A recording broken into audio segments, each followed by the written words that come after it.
Hello friends, welcome to Karmayogi IAS. तो हम कल के वीडियो में जस्टिस को पढ़ रहे थे। जस्टिस में हमने कम्युनिटेरियन क्रिटिक जो है वो स्टार्ट नहीं किया था। उससे पहले सोशल लिबरल जो क्रिटिसाइज करते हैं जॉन रोल्स की थ्योरी को, वहाँ तक हमने किया था। अगर आपको पीछे के किसी भी चैप्टर के अंदर, किसी भी टॉपिक के अंदर, किसी भी कॉन्सेप्ट के अंदर कोई भी दिक्कत हो, please do ask in the comment box, I shall personally answer them. और आपने ये भी देखा था किस तरीके से हम जो पढ़ा रहे हैं, हमारे जो नोट्स हैं वो पूरे तरीके से आपको इस कैपेबल बनाते हैं कि आप प्रीवियस ईयर के क्वेश्चन, इस ईयर के क्वेश्चन, सारे क्वेश्चन मतलब सोल्व कर पाएंगे। प्रीवियस ईयर का एक क्वेश्चन हमने देखा भी था कि कैसे जो जॉन रोल्स हैं उनकी थ्योरी के ऊपर क्वेश्चन आया था कि कैसे वो प्रोसीजरल थ्योरी है, इस पॉइंट ऑफ व्यू से क्वेश्चन पूछा गया था। आज का जो हमारा वीडियो है उसके अंदर हम communitarian critique of John Rawls theory of justice देखेंगे। तो चलिए स्टार्ट करते हैं आज की कथा को। फ्रेंड्स, जो कम्युनिटेरियन जो लोग हैं they say about John Rawls that individual choices cannot be independent of the community, कि इंडिविजुअल जो चॉइसेस हैं वो कम्युनिटी से अलग नहीं हो सकती हैं। और जॉन रोल्स जो हैं वो अपनी थ्योरी के अंदर क्या करते हैं, एक इंडिविजुअल को व्हील ऑफ इग्नोरेंस के अंदर रखते हैं, बट इंडिविजुअल जो चॉइसेस हैं they cannot be independent of the community. So he takes the universalist approach. मतलब ये जो कम्युनिटेरियन लोग हैं they say that John Rawls take universalist approach and one principle that is extremely difficult in a community। बोलते हैं कि if there is a community of people, how you can just develop one theory, their all of their principles, all of their approaches, they will be individual focused, and there cannot be any universalist focus and approach, and there cannot be any one principle for justice for them. So it is very difficult in a community। Communitarian basically वो लोग हैं, they say that man is part of a community, man is not independent of the community, okay, individual is part of whole, individual is not the separate entity। So they say that John Rawls theory, it is too general and it is not for any specific situation, it is too abstract। John Rawls theory is too abstract and its lexical order, it is too abstract। What is lexical order? You must be remembering the lexical order. There were three things he gives, that three things should be in the up top to down approach। Maximum equal liberty, सबसे पहले वो liberty देता है, okay, then equality of opportunity, and the third one he says that difference principle. So in that way he says that these priorities should be in the lexical order for the institutions, state institutions, but they say that this lexical order is too abstract। Then Michael Sandel in his book Liberalism and Limits to Justice, this is the book of Michael Sandel, that Rawls belongs to USA, so he puts in lexical order liberalism as the most important value। In lexical order he says maximum equal liberty, he says maximum equal liberty, because John Rawls belongs to United States, that's why he says that liberty is the most important। Michael Sandel says that man is a moral agent and there is network of societies, Rawls ignores the community choice। That here the communitarians, they say that man is part of a whole, man is not individual, so whatever, if you put him or her under the wheel of ignorance,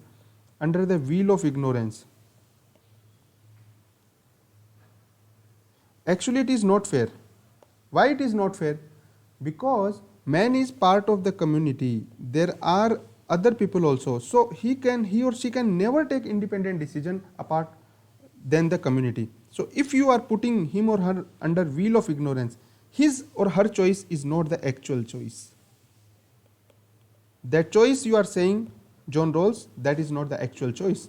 So they say that man is a moral agent and there is network of society, and John Rawls ignores the community choice.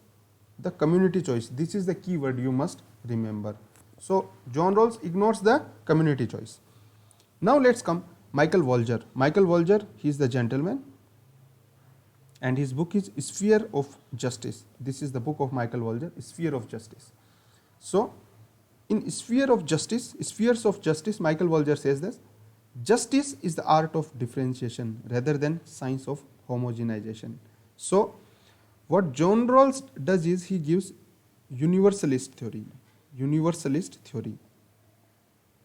So giving universalist theory means what is? Science of homogenization. He says that in all the situations there should be one theory which should be applied, one theory. But they say that there cannot be any universalist theory, there cannot be any one theory. Justice is art of differentiation. As Aristotle also says that equals should be treated equally. It is unjust to treat unequals equally, but it's equally unjust to treat unequals equally. So equals unequally. So in that sense, the communitarians, they criticize John Rawls and a theory of justice of John Rawls. Now let us see what John Rawls does. He responds with another theory. Okay, he accepts the criticism. It's a good thing that he accepts the criticism. We hardly find in our study of political science that somebody accepts the criticism and give again the theory. Okay, but here in this context we see the complete loop, that they criticizes, he again gives a theory. So to communitarian critique, John Rawls gives the second theory, in his second book, Political Liberalism. John Rawls' book of Political Liberalism. It was a response for communitarian critique. It was response to communitarian critique of John Rawls. So in second book of Political Liberalism, he they criticized that is abstract. The concept is abstract concept of lexical order. So in second book he tried to give concrete, particularistic and specific. Concrete, particularistic and specific. Concrete, particularistic and specific, specific dictums. He tried to give specific instructions vis-a-vis the political liberalism. So actually he limits the theory of justice. Whatever theory of justice he gave, a theory of justice in his previous book. So now in this book, Political Liberalism, he limits the theory of justice. How he limits? Because in first theory, it was a kind of comprehensive doctrine. Like एक आदमी की अगर life है, उसके जितने भी spheres हैं, जितनी भी डायरेक्शन है, वो सबको कवर करती है. उसने कोई स्पेसिफिक नहीं बोला था, ठीक है. बट इस बुक के अंदर वो क्या बोलता है? He limits liberalism to the political sphere. कभी एक आदमी है, उसकी लाइफ है, सोशल लाइफ भी है, उसकी पॉलिटिकल लाइफ भी है, उसकी पर्सनल लाइफ भी है. So he says that okay, accept किया कि जो उसकी पर्सनल लाइफ थी किसी भी इंसान की, उसके अंदर पर्सनल हो या तो फिर उसकी कल्चरल हो या उसकी कम्युनिटी की लाइफ हो, उसके अंदर मेरा डॉक्ट्रिन काम नहीं करता है. मेरा डॉक्ट्रिन सिर्फ किस चीज में काम करता है? पॉलिटिकल स्फीयर के अंदर वो लिमिट कर देता है. और इसलिए वो अपने बुक को नाम देता है पॉलिटिकल लिबरलिज्म, कि मैं जो लिबरलिज्म की बात कर रहा हूं वो सिर्फ पॉलिटिकल स्फीयर के लिए. प्रिंसिपल्स ऑफ जस्टिस, जहां पे सिर्फ उन कंट्रीज के लिए जहां पे पॉलिटिकल डेमोक्रेटिक कल्चर है, only in countries with political democratic culture. तो अब ये लिमिट कर देता है, ठीक है, कि पॉलिटिकल स्फीयर के लिए और उन कंट्रीज के लिए जहां पे पॉलिटिकल जो क्या कल्चर है, डेमोक्रेटिक कल्चर है. कि मेरी जो बुक है वो सिर्फ उनके लिए जहां पे पॉलिटिकल डेमोक्रेटिक कल्चर है, और सिर्फ पॉलिटिकल स्फीयर, वहां पे भी उन लोगों के लिए भी जिन कंट्रीज में पॉलिटिकल डेमोक्रेटिक कल्चर है, उन कंट्रीज में भी सिर्फ पॉलिटिकल स्फीयर के अंदर तो अब ये कॉम्प्रीहेंसिव डॉक्ट्रिन नहीं रहा इसकी थ्योरी। पॉलिटिकल लिबरलिज्म जो है इसके अंडर ये कॉम्प्रीहेंसिव डॉक्ट्रिन नहीं रहा। क्यों नहीं रहा? क्योंकि ये सिर्फ एक आदमी की एक एस्पेक्ट को कवर करता है पॉलिटिकल, उसकी लाइफ के और कितने भी पार्ट्स हो सकते हैं, सोशल, कल्चरल, बट ये बोल रहा है कि नहीं, मेरी थ्योरी उनके लिए नहीं है। Now he says that comprehensive doctrine also cover like personal sphere, but there should be अब यहाँ पे एक नया कॉन्सेप्ट देता है, overlapping consensus, that people, what is overlapping consensus? People with different comprehensive doctrines agree on a political conception of justice for evaluating shared institutional structure of the society। ठीक है, ये जो वर्ड इनको घोट के पी जाना, कि जो भी लोग हैं वो डिफरेंट कॉम्प्रीहेंसिव डॉक्ट्रिन रखते होंगे, किसी का धर्म अलग होगा, रिलीजन अलग होगा, उसकी सोसाइटल वैल्यूज अलग होंगे, उसके मॉरल और एथिकल वैल्यूज अलग हो सकते हैं, but they agree on a political conception of justice, they agree on a political conception of justice for evaluating shared institutional structure of the society, for evaluating shared institutional structure of the society. That's what the overlapping consensus is, and he says that in public sphere there should be overlapping consensus. In personal sphere they do whatever they want to do. My theory of justice does not apply to personal sphere, but in public sphere there should be overlapping consensus. And what is overlapping consensus? I already told you. And overlapping consensus theory, it is also called as stand-alone theory. It is called as stand alone theory, कि भाई ये जो overlapping consensus है वो सिर्फ किस area में चाहिए, पब्लिक स्फीयर में, तो that's why it was also called stand alone theory. Okay, and political liberalism he says it is must for peace and harmony of the society, it is must for peace and harmony of the society. So ये था John Rawls का response, ये थी इसकी communitarian critique of John Rawls. And उसकी जो third book है the laws of the people, ये जॉन रॉल्स लिखते हैं कॉन्टेक्स्ट ऑफ ग्लोबलाइजेशन के अंदर, the laws of people, the law of peoples, and इसका कॉन्टेक्स्ट ग्लोबलाइजेशन है। ये क्यों लिखते हैं? In response to cosmopolitan scholars Thomas Pogge and Charles Beitz. ये उनको क्रिटिसाइज करते हैं कि भाई वो क्वेश्चन पूछते हैं कि क्या डिफरेंस प्रिंसिपल है वो अमंग सोसाइटीज़ ही लगता है कि कंट्रीज़ के बीच में भी लगा सकते हो, कि भाई जो यूनाइटेड स्टेट्स है उसके और इंडिया के बीच में भी डिफरेंस प्रिंसिपल लगा सकते हो क्या? तो इसका मतलब तो ये होगा यूनाइटेड स्टेट्स को जो है उनके जो लोग हैं उनको क्या करना चाहिए, टैक्स पे करना चाहिए ताकि इंडियंस का डेवलपमेंट हो सके। यही तो हो गया ना डिफरेंस प्रिंसिपल, कि जो वेल ऑफ लोग हैं वो टैक्स पे करते हैं किसके लिए, जो कि वेल ऑफ नहीं है उनके लिए। तो ये रेस्पॉन्स में जॉन रॉल्स बोलता है नहीं, difference principle does not extend between societies or nations, it applies to one state या one nation, one state या one nation, कि भाई ये सिर्फ यूएस के अंदर only within the United States territory this difference principle applies, मतलब within India अगर करना है तो विद इन इंडिया का इंडिया के अंदर लगेगा, बाकी नहीं लगेगा। And he gives 8 principles to deal with the decent people, कि अगर दूसरी कंट्रीज हैं उनके लिए फिर वो अलग अपने रूल्स देता है।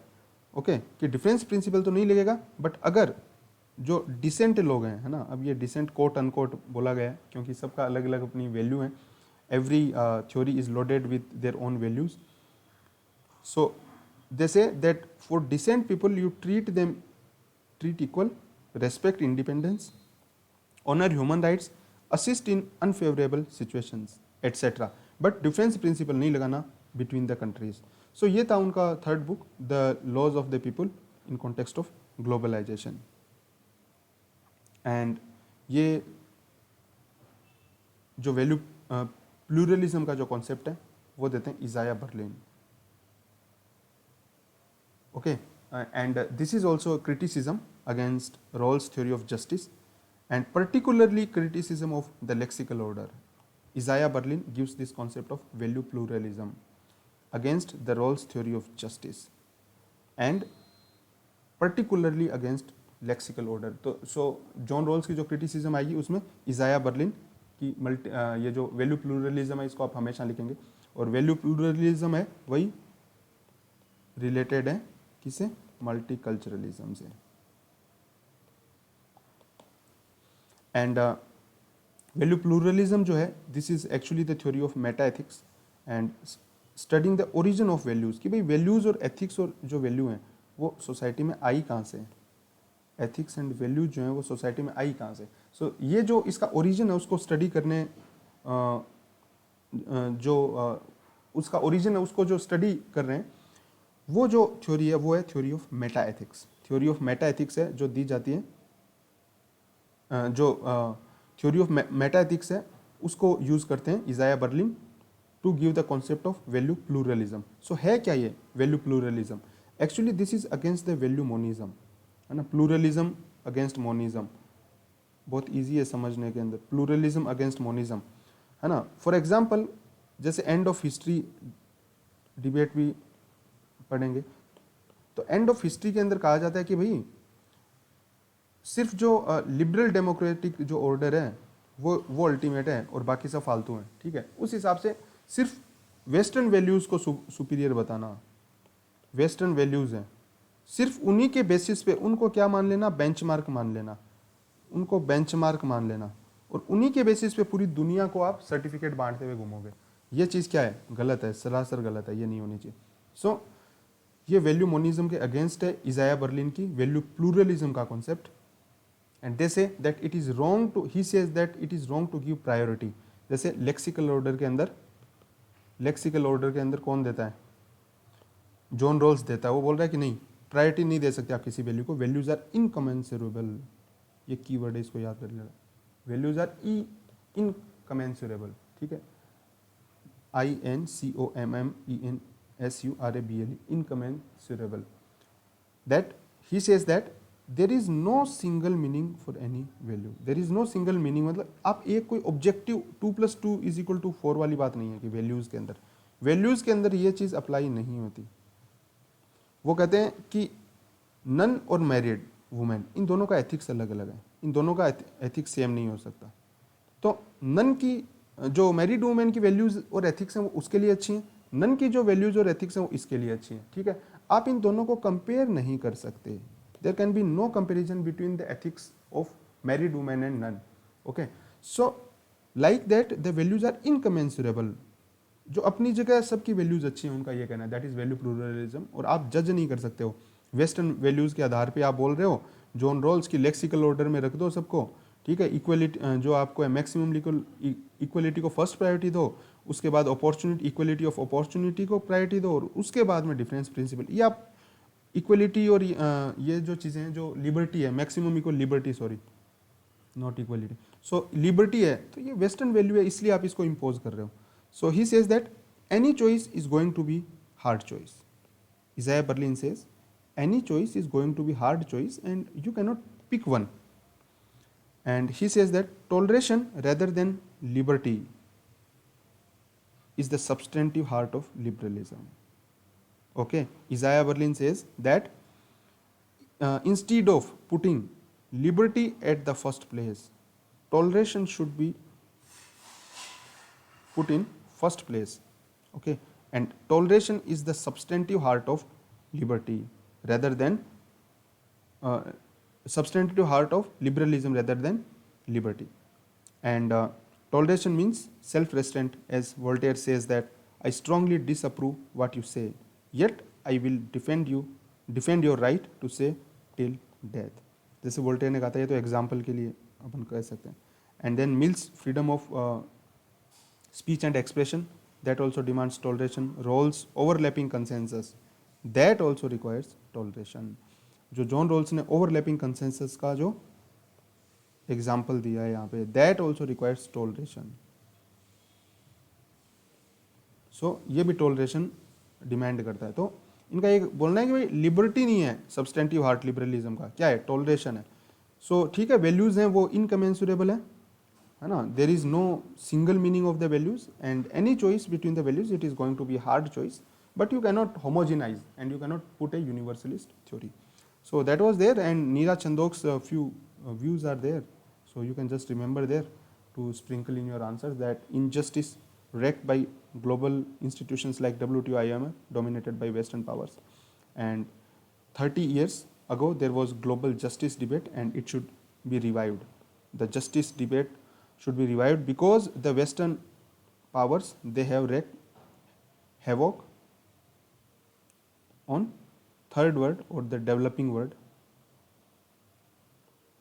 through the institutions of WTO and IMF. So that should be that debate should be revived. Okay, so that was all about justice.